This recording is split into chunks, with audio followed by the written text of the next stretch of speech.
On October 23, 1938, Harry Ferguson met Henry Ford at the Fairlane Estate in Dearborn, Michigan. They walked out to a test field. They watched a light tractor pull a plow through dense, heavy clay. They shook hands. A gentleman's agreement was struck to manufacture the machine. 9 years later, that single handshake dissolved into a $251 million lawsuit. It became one of the most vicious patent disputes in American corporate history. The conflict began with blood in the dirt. In 1910, a standard farm tractor weighed 20,000 pounds. It cost $2,000. It required 3 men to operate. By 1920, machines like the Fordson Model F shrank the tractor. It weighed 2,500 pounds. It cost $395. It was affordable, but it retained a fatal mechanical flaw. A tractor in 1920 was simply a mechanical horse. It pulled implements using a drawbar. A drawbar was a rigid piece of flat steel bolted to the rear axle. You attached a heavy iron plow with a steel pin or a chain. The tractor drove forward, the plow dragged behind. This created a deadly pivot point. The rear axle acted as a fulcrum. The front engine block acted as a counterweight. When a towed plow caught on a massive root or a hidden rock, the plow stopped instantly. The tractor tires kept turning. The engine kept applying maximum torque. The rear wheels dug into the soil. The front wheels lifted off the ground. The machine flipped backward. It happened in less than 2 seconds. The driver sat directly behind the steering wheel. He had no roll bar. He was crushed under 2,500 pounds of cast iron.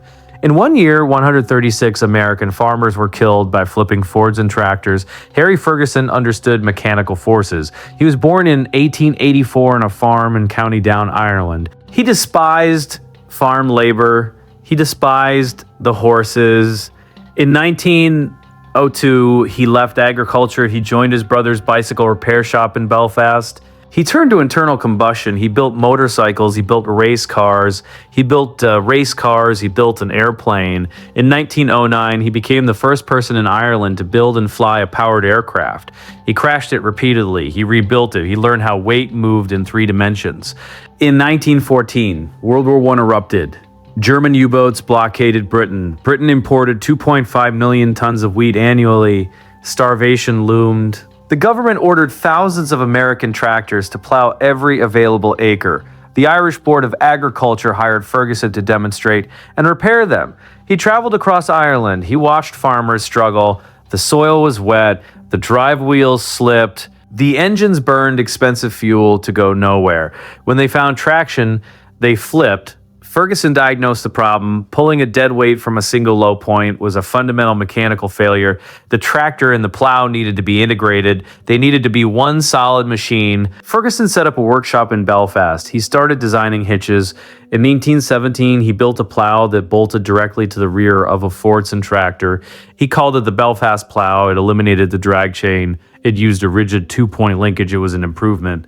But it was not enough. It required manual hand levers to lift the implement. It still transferred weight poorly. He filed patents in 1918. He filed patents in 1918. He filed patents in 1925. He needed a completely new geometry. He partnered with an engineer named Willie Sands. Together, they studied the physics of leverage.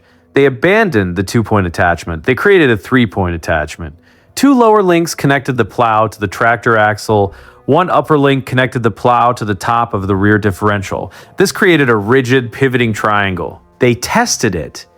It changed the physics of the machine entirely. When the plow dug into the earth, the dirt pulled backward on the 2 lower links. This rotational force pushed the single upper link forward. It pressed against the top of the tractor housing. The resistance of the earth actually pressed the front wheels of the tractor down into the dirt. It transferred the weight of the plow and the weight of the earth directly to the rear drive wheels. It gave a lightweight tractor massive traction. A 1,500-pound tractor could suddenly outpull a 3,000-pound machine. More importantly, it solved the death trap. If the plow hit a rock, the geometry pushed the top link forward with massive force. It pinned the front wheels to the ground. The tractor could not flip backward. It just spun its rear tires harmlessly in the dirt. It was safe. It was efficient. It was revolutionary. But the plow still needed to be raised and lowered at the end of every field. Hand levers were too slow. Ferguson needed automated power. In 1935, Ferguson and his team made the final leap. They integrated a hydraulic cylinder into the three-point linkage. They connected the hydraulic pump to an automatic draft control valve. This was the masterpiece. The control valve sensed the mechanical pressure pushing on the top link. If the plow hit hard clay and started to drag, the pressure increased. The valve opened automatically. It pumped oil into the hydraulic cylinder. The cylinder lifted the plow just a fraction of an inch. The tractor kept moving without stalling. When the soil softened, the pressure dropped, the valve closed, the plow lowered back down. It maintained a perfect constant depth in the soil. The driver touched nothing. The machine adjusted itself hundreds of times per minute. In 1836, Ferguson built a complete prototype. He painted it black. He called it the Ferguson Black. It weighed 1,600 pounds. It had an 18 horsepower Coventry Climax engine. It used his patented three-point hydraulic draft system. He formed a company. He partnered with David Brown, a massive gear manufacturer in England. Brown invested 30,000 pounds. They built a factory to produce the tractor. They called it the Ferguson Brown Model A. It cost 224 pounds. In today's money, over $18,000, it was a flawless engineering triumph. It was a devastating commercial failure. Farmers did not understand the hydraulics. They did not trust the lightweight. It required specialized implements. Sales stalled instantly. Only 1,350 units were built. Brown stopped production. He severed the partnership. Ferguson was stranded. He held the greatest agricultural invention of the 20th century. He had no factory. He had no money. He had a warehouse full of unsold machines. He needed volume. He needed manufacturing scale. He needed the United States. He packed a tractor and a plow into a wooden crate. He shipped them across the Atlantic Ocean. He secured an introduction to the most powerful industrialist on earth. Henry Ford controlled the mass manufacturing world. Ferguson arrived in Michigan. He transported his tractor to the Fairlane Estate.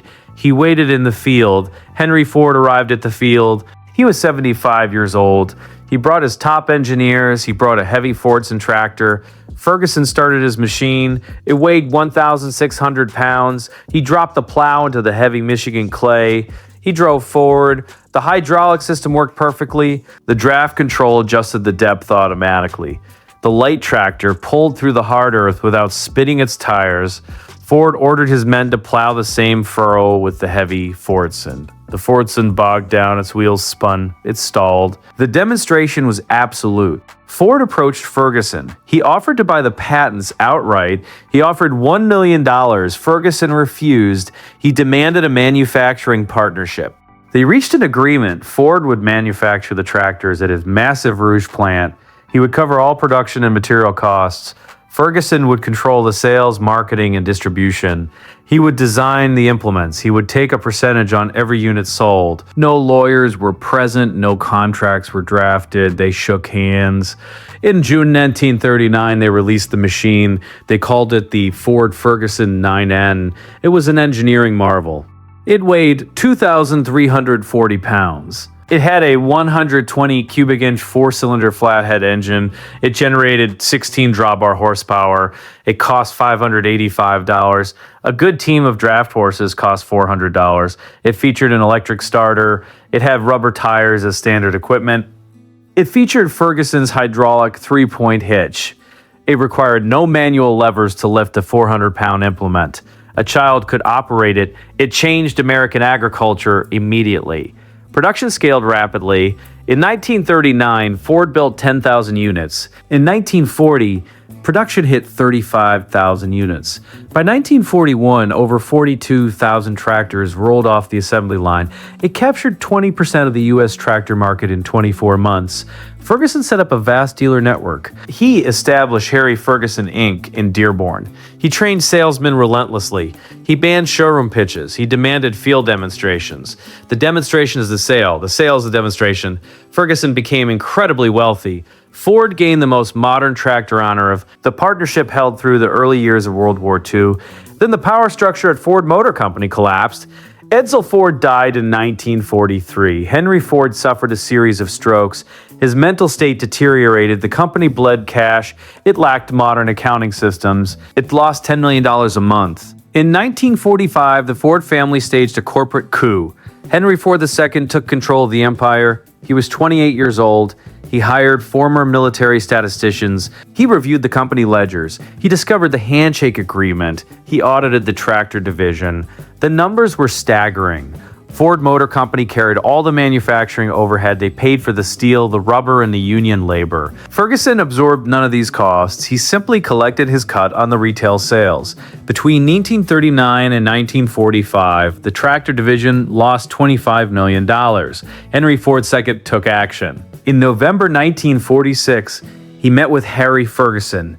He terminated the Handshake agreement. He announced Ford would create its own distribution network. He established Dearborn Motors Corporation. He announced Ford would stop building tractors for Ferguson. In June 1947, Ferguson was cut out. He had 1,500 dealers. He had no product. He returned to England. He signed an agreement with the Standard Motor Company. They secured a massive wartime shadow factory in Coventry.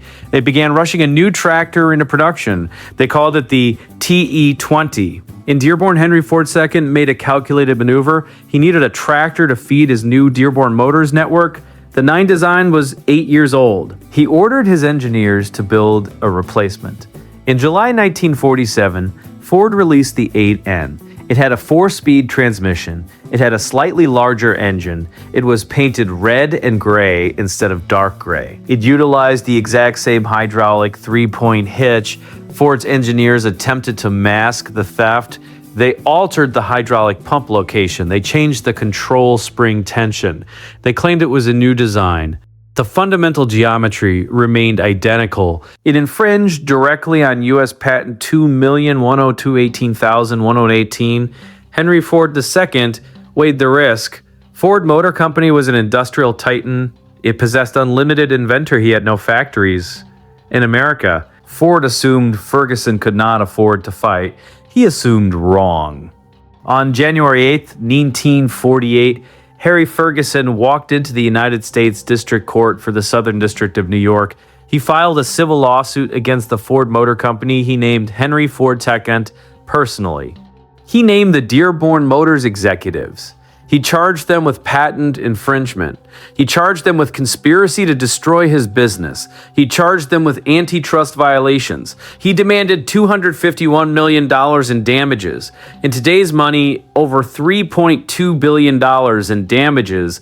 It was the largest civil lawsuit filed in the history of the United States. Ford mobilized an army of lawyers. They filed hundreds of motions. They demanded millions of documents. They attempted to bankrupt Ferguson through legal fees. The discovery phase alone generated 100,000 pages of sworn testimony. The 8N continued to roll off the assembly line. It became the most popular tractor in North America. Ford built 524,000 units between 1947 and 1952. Every single one of them contained stolen technology. Ferguson fought back. He imported the British-built T20 into the United States. He purchased a 72-acre factory site in Detroit. He built an American manufacturing plant. He started building a U.S. version. He called it the TO20.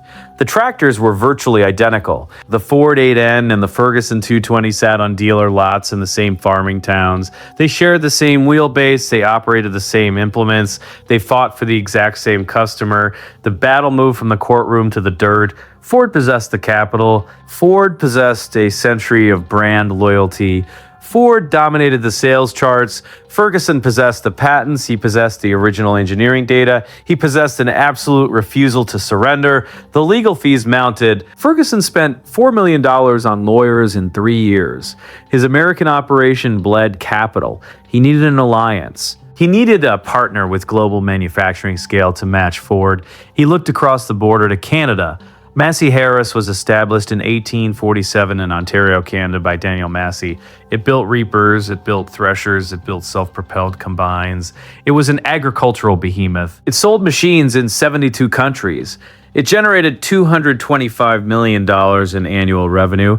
but it had a glaring weakness. Its tractors were obsolete, they were heavy, they used rigid drawbars, they lacked hydraulic draft control.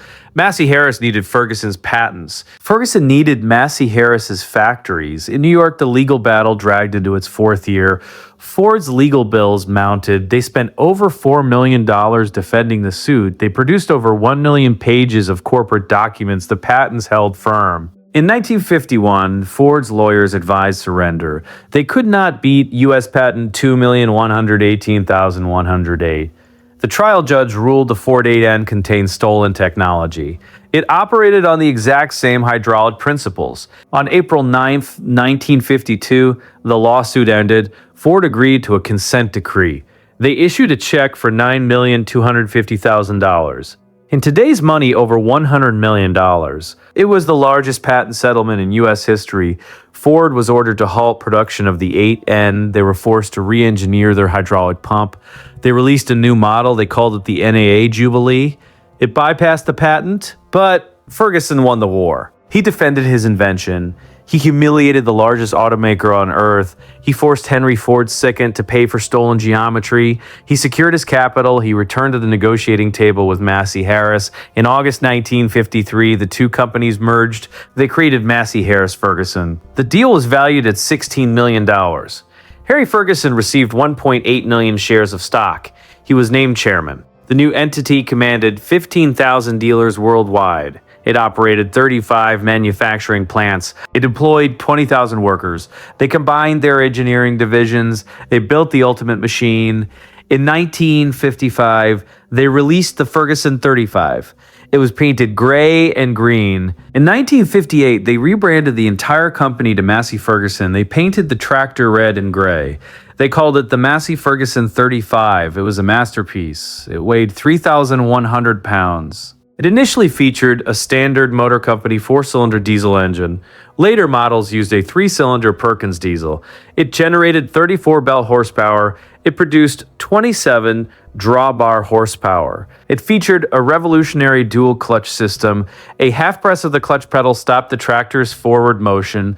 A full press stopped the rear power takeoff. The driver could stop the tractor while a towed baler kept running. It carried the Ferguson system 3-point hitch. Production exploded. In 1957, they built 50,000 units.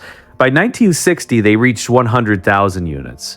By 1964, they sold the 35 in 140 different countries. It became the best-selling tractor design in the world. It was licensed in India. It was built in Yugoslavia. It was assembled in Turkey. Harry Ferguson did not stay. He hated corporate bureaucracy. He clashed with the Canadian executives. He despised boardroom meetings. In July 1954, he resigned as chairman. He sold his shares to Massey Harris for $14 million. He walked away from agriculture entirely. He returned to internal combustion. He formed Ferguson Research. He developed four-wheel drive systems for Formula One race cars. Harry Ferguson died on October 25, 1960. He was 75 years old. He left behind an immortal mechanical standard. In the 1960s, his original patents expired. Every tractor manufacturer on earth abandoned the drawbar. John Deere adopted the 3-point hitch. International Harvester adopted it. Kubota adopted it. The 3-point hitch eliminated the trailed implement. It turned the tractor and the plow into a single motorized unit. It saved millions of gallons of fuel. It saved thousands of lives. Today, walk onto any modern farm, look at the back of any compact utility tractor, look at the back of any 400 horsepower row crop tractor. You will see 2 lower links and 1 upper link. You will see a rigid triangle. You will see a hydraulic pump connected to a draft control valve. The geometry has not changed in 90 years. It still transfers the weight. It still prevents the flip. That 1938 handshake dissolved into corporate betrayal, but the geometry survived the courtroom to conquer every farm on earth, immortalizing the stubborn Irishman who drew the triangle.